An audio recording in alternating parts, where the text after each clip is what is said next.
যারা ছাত্র আন্দোলনে দুনিয়া থেকে বিদায় নিয়েছে, হাদিসের পরিভাষা অনুযায়ী তাদেরকে শহীদ বলা যাবে কিনা? নবী করিম সাল্লাল্লাহু আলাইহি ওয়াসাল্লাম পরিষ্কার বলেছেন, ইন্না শুহাদা উম্মতি ইযান লাকালিল, আমার উম্মতের ভিতরে শহীদদের সংখ্যা খুব কম হবে, কিন্তু যারা অধিকার আদায়ের জন্য, অধিকার অর্জনের জন্য, অধিকার লাভের জন্য যারা লড়বে তাদেরকে শহীদ বলা যাবে কিনা? নবী করিম সাল্লাল্লাহু আলাইহি ওয়াসাল্লাম হাদিসের ভিতরে তাদেরকে কিন্তু শহীদ বলা যাবে না এমন কথা বলেন নাই। নবী করিম সাল্লাল্লাহু আলাইহি সাল্লাম স্পষ্ট হাদিসের ভিতরে বলেছেন, মান কুতিলা ফি সাবিলিল্লাহ ফাহুয়া শহীদ, যেই লোককে অন্যায়ভাবে আল্লাহর পথে শহীদ করে দেওয়া হলো, মেরে ফেলা হলো, ওই লোকটাকে শহীদ বলা যাবে।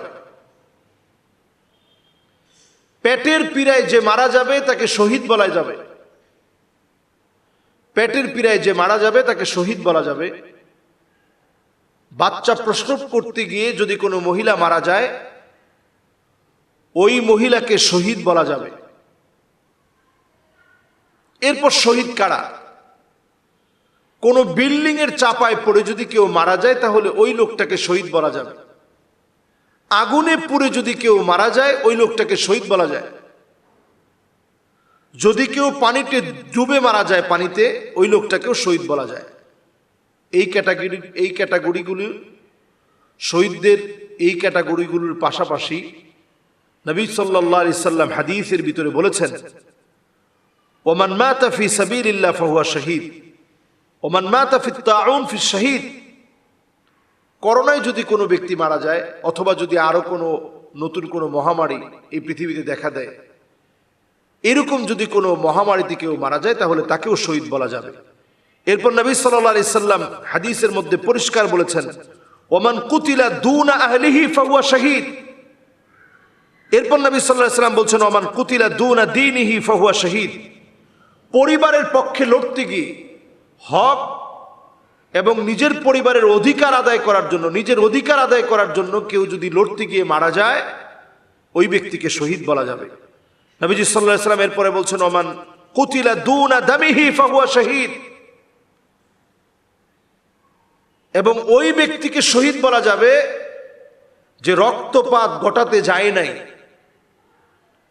সেখানে কোনো রক্তক্ষয়ী সংঘর্ষ হোক এটা চায় নাই, সমাধানের জন্য গিয়েছে, আরেকজনকে সে মারতেও চায় নাই, রক্ত নিতেও চায় নাই, এমত অবস্থায় ওই লোকটাকে মেরে ফেলা হয়েছে। নিরস্ত্র জনতা, যাদেরকে গুলি চালিয়ে হত্যা করা হয়েছে, এরকম নিরস্ত্র ছাত্র জনতাকে যখন গুলি করে মারা হয় তখন তাদেরকে শহীদ বলা যাবে।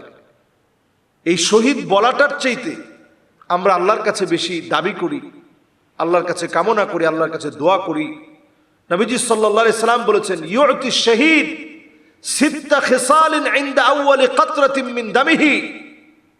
যাদের আত্মত্যাগ আর কুরবানিতে নতুন এক সূর্য উঠেছে, সেই মানুষগুলোকে আল্লাহ তাআলা যেন 6টা প্রতিদান দিয়ে দেন। 1 নম্বর প্রতিদান হচ্ছে আইয়ুকাফির আনহু, আল্লাহ তাআলা যেন মুছে দেন কুল্লা খাতিআ, সব গুনাহগুলো যেন আল্লাহ তাআলা মুছে দেন।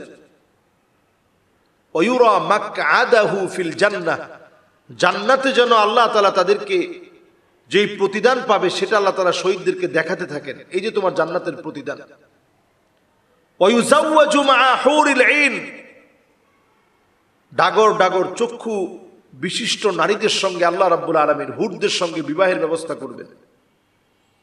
এরপর শহীদদের প্রতিদান হচ্ছে ওয়ায়ুমানু মিন ফাজাইল আকবার, কিয়ামতের ভয়াবহ প্রলয়ঙ্কারী কষ্ট থেকে আল্লাহ তাআলা শহীদদেরকে হেফাজত করবে। ওয়ায়ুমানু মিন আযাবিল কবর, কবরের ভয়াবহতা থেকে আল্লাহ রাব্বুল আলামিন শহীদদেরকে হেফাজত করবে।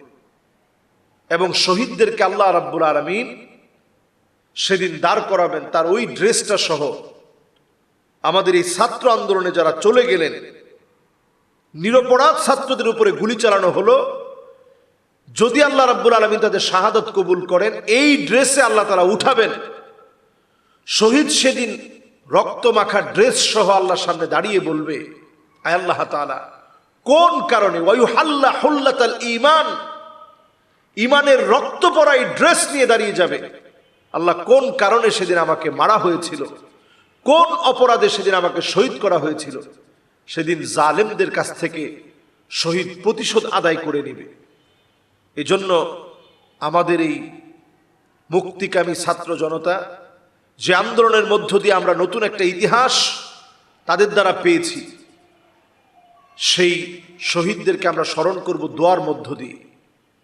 আমরা এমন কিছু করব না যেটা তাদের জন্য কষ্টের কারণ হবে। দোয়া করার মধ্য দিয়ে তাদেরকে আমরা স্মরণ করব, আমরা দোয়ায় স্মরণ রাখব।